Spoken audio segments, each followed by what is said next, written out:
Hey guys, lately I've been asked a lot for aftercare tips for after gynecomastia.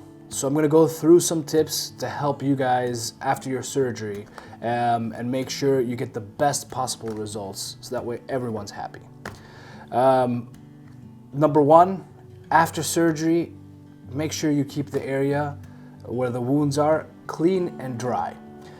That doesn't mean you're not allowed to take a shower. 24 to 48 hours after your surgery, you're allowed to take a shower. So you're gonna take off your vest, you're gonna take off the bandages, take your shower, dab the area dry. We don't want to rub your chest or anything like that.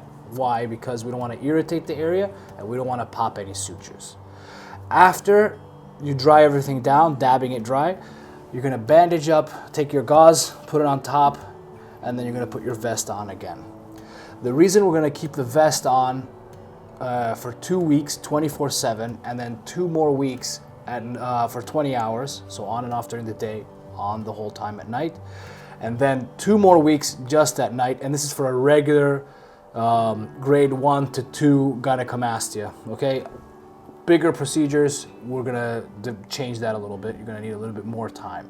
But the reason you need to keep it on is 1, it keeps the swelling down. 2, it helps the skin tighten up and fall back to where it's supposed to be. And 3, very, very important, it lowers the risks of hematoma. So I would say if anybody asks me, what is one of the biggest risks of a gynecomastia surgery? I would say it's a hematoma, getting a hematoma. Why? 1, you just created a gap by taking out the tissue. We're taking out fat, and it's usually minimum 100 cc's on either side. 2, we're taking out the gland as well. So now they have a big gap there. What does the body want to do? It wants to heal. It wants to fill the space. And it's going to fill it with serous fluid and blood. And that's why we get the swelling. But what happens if we pump in excessive blood? The body can't absorb it and you get a hematoma. All right? In surgery, I and any competent surgeon will take the precautions of cauterizing all the blood vessels that are bleeding at the time. Afterwards, while you're healing, the body's going to try to fill up the space, right, with blood, as we said, and serous fluid. So what happens is we want to keep your heart rate low, so we don't want you exercising, and we want to keep any strain from the chest, because when you're doing exercise, straining your chest, you're pumping blood into your chest. So we want to keep those at a minimum. When can somebody get back to the gym? All right. For those first 2 weeks, as I said, take it easy. Take a little break. It's always good to start your exercise regime from before the surgery and then take a little break for 2 weeks. Walking is okay, but nothing that will strain your chest or raise your heart rate. So keep that low. After 2 weeks, you can go back to the gym and start doing light workouts. If you're doing light workouts after 2 weeks, you'll be fine. You're slowly getting back into things. By the end of the month, you'll be able to do everything you were doing before. Obviously, this goes differently for patient to patient, and that's why we have constant follow-ups to make sure everything is okay.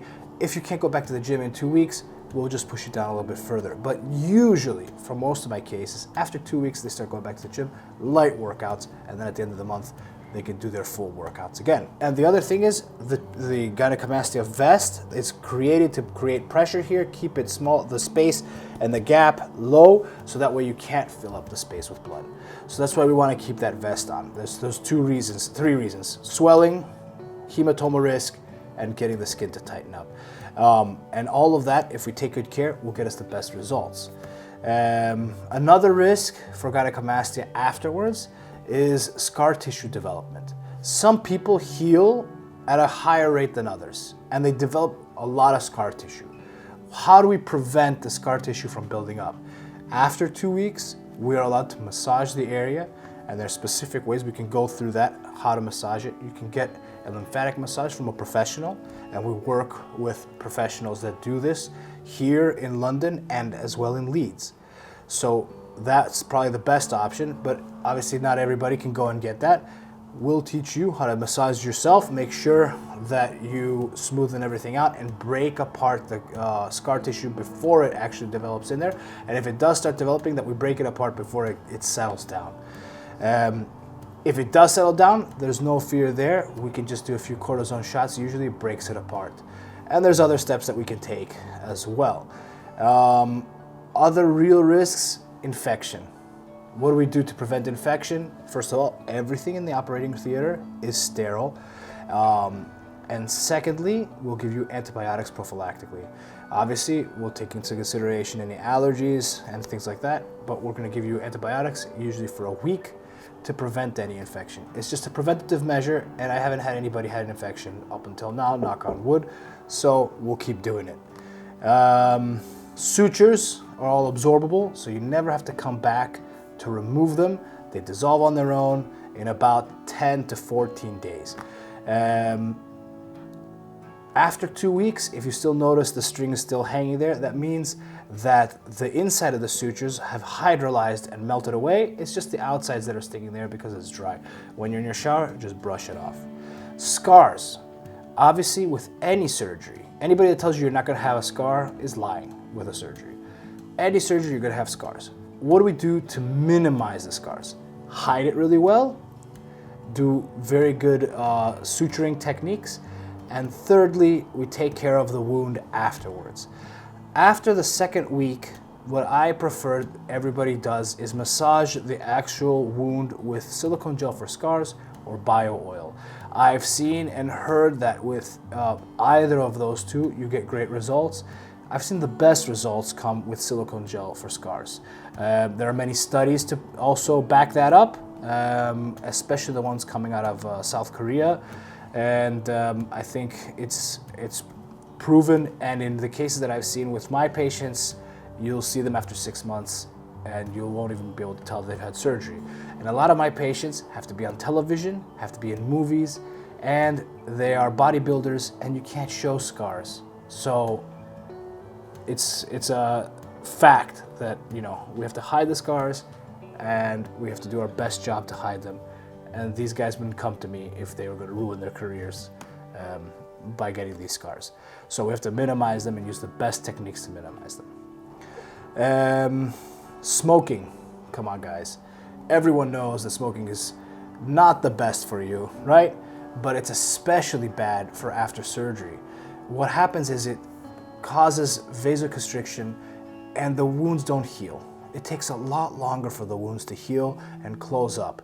And by that point in time, the sutures might dissolve before the wound heals. So please, please, please, I know it's difficult to stop smoking, at least decrease it. And that goes for vaping as well. So we try to minimize or cut the smoking for at least 2 weeks. This 2 weeks are very important. It's crucial we take care of the area. And as I said before, clean and dry. We don't want you picking at the scabs, no rubbing on it, just let it heal. What else? Drinking. I know a lot of people like to enjoy a beer or a cup of wine. That's great, but in these 2 weeks, and even a little bit before the surgery, it's very important to minimize it. Why? Because alcohol thins your blood. It thins your blood and it will raise your risk of getting a hematoma, like we said before. So you have to keep it at a minimum. And for a couple of days even, no alcohol at all. If you can not drink for about 2 weeks, that's perfect. So, you know, take these precautions and you'll have great results. The other thing with the exercise that I want to say, I can take out the fat, I can remove the gland, but I'm not going to be able to give you a buff chest. If you have muscle below, a lot of muscle, that's great. We'll remove all the fat and the gland and it will show because your skin will sit right on the muscle. If you want to have a strong chest afterwards, it's imperative that you start working out. It's imperative to keep the results. It's imperative not to go and, you know, go crazy with the food. A good nutritional habits will help you. The best thing that you could do after everything is done is keep up your exercise and your diet. So I'm not going to be able to build muscle for you, but I'm going to be able to show the muscle you have below. I think that's it, and we'll talk next time with more tips for aftercare after procedures. See you guys later.